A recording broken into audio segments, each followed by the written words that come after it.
Good morning বন্ধুরা, চলো আজকে তোমাদের নিয়ে যাই রামরাজাতলায়। আমাদের বাড়ির ঠিক কিছুটা দূরেই। আর আমি রেডি হয়ে গেছি রামরাজাতলা যাওয়ার জন্য।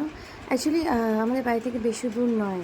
ওই রামরাজাতলায় আমার অনেক স্মৃতি জড়িয়ে আছে। আমি যখন ছোটো ছিলাম, জ্ঞান হওয়ার পর থেকে আমাদের ঘোরার জায়গা শুধুমাত্র রামরাজাতলাই ছিল। সব সময় প্রায় ওখানে যেতাম। ওখানে যেহেতু আমার মামার বাড়ি, সেহেতু রোজই ওখানে যেতাম। তাই অনেক দিন পর আজকে ওই স্মৃতিচারণ করতে আবার তোমাদের সাথে গেলাম। এই জায়গাটা দেখো, স্টেডিয়াম। এখানে অনেক মানুষ বসে থাকে বিকেলের দিনে। বিকেলে টাইমও পাস হয়, বা সেখানে ফুরফুরে হাওয়াতে ওদের ভালোও লাগে বেশ। আমারও ভালো লাগে, তবে আমি খুব একটা এখানে আসতে পারি না। আর এই যে যাচ্ছি বাইকে করে রামরাজাতলায়। চলো আজকে একটু ভুরুটা প্লাগ করব, আর তার সাথে একটু ঠাকুর দর্শন করে আসব। এই রাম মন্দিরটা অনেক পুরনো, প্রায় 300-400 বছর পুরনো মন্দির। আর এইখানে রামের উদ্দেশ্যেই প্রতি বছর এখানে কাঠামোতে মূর্তি তৈরি হয়, 4 মাস থাকে, আবার রাম বিজয় হয়। আর এই 4 মাসে অনেক এখানে মেলাও বসে, জানো। এখানে অনেক সুন্দর সুন্দর জিনিস পাওয়া যায়, অনেক সুন্দর, মানে বেশি দামও নয়, খুব সস্তার জিনিস, তবে ভারী মজা হয়। আগেকার দিনে যখন আমরা ছোট ছিলাম, তখন আমাদের না ঘুরতে যাওয়ার জায়গা বলতে এই রামরাজাতলাই ছিল। হয় এই রামরাজাতলা, আর না হলে ওই ময়দান।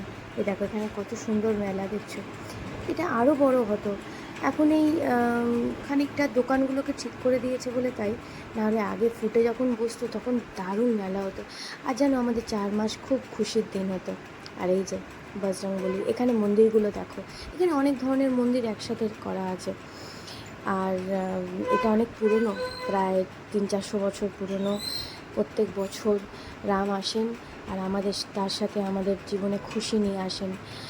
ছোটোবেলায় অনেক স্মৃতি জড়িয়ে আছে এই রামের সাথে। আবার রাম বিজয়তেও আমরা অনেক আনন্দ করি। কিছুদিন পরেই রাম বিজয় হয়ে যাবে, তাই একটু এখানে এসে পুজো দিয়ে, মানে প্রণাম করে গেলাম, ঠাকুরকে একটু দর্শন করে গেলাম। আর এই যে রাম সীতা, তার সাথে নব 9টা নারী, নবনারী, তার সাথে আরও অনেক ঠাকুর একসাথে এই কাঠামোতে তৈরি হয়। আবার প্রত্যেক বছর এটা বিসর্জনও হয়ে যায় ঠিক 15ই আগস্টের আগের রবিবারের দিন। আর কয়েকদিন পরেই হয়ে যাবে। এখানে তার সাথে আরও 2-4টে মন্দির আছে, আর আমি দেখাচ্ছি চলো। এখানে অরিজিনাল একটা মন্দির বানিয়ে দিয়েছে রাম সীতার, তবে ওই মন্দিরটায় খুব একটা ভিড় হয় না, জানেন, কারণ কি জানি। আর এখানে দেখুন ভেতরে কত মেলা বসেছে। ওই পেছন দিকটাও আরও অনেক মেলা বসেছে। আজকে আর এই মেলাটায় ঘুরবো না, আপনাদের পরে দেখাবো এই মেলাটায় আরেকদিন এনে। এর ভেতরেও অনেক মেলা আছে।